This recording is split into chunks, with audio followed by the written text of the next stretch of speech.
অসম্পূর্ণ ভালোবাসা। রাত তখন প্রায় 11টা। ঝুম বৃষ্টি হচ্ছে বাইরে। বৃষ্টি ভেজে রাস্তায় একলা হাঁটছে রিফাত। তার মাথায় শুধু একটাই প্রশ্ন, কেন এমন হলো? সাবার সাথে তার প্রেম ছিল 4 বছর ধরে। দুজনের স্বপ্ন দেখেছিল একসাথে থাকার, সুখের সংসার গড়ার। কিন্তু বাস্তবতা এতটাই নিষ্ঠুর হবে সেটা কখনো ভাবেনি রিফাত। সাবার পরিবার কখনো চায়নি এই সম্পর্ক। রিফাত ছিল মধ্যবিত্ত ঘরের ছেলে, আর সাবাদের পরিবার বেশ ধনী।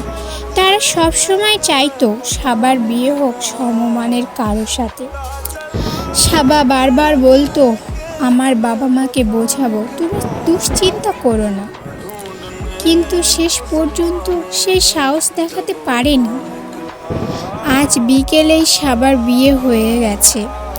ফোনের স্ক্রিনে এখনো ভেসে আছে সাবার শেষ মেসেজ, রিফাত আমি পারলাম না, তুমি ভালো থেকো, ভুলে যেও আমাকে।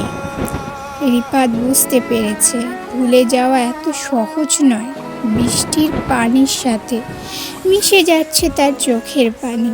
রাত গভীর হচ্ছে আর সে হাঁটছে একা, একদম একা।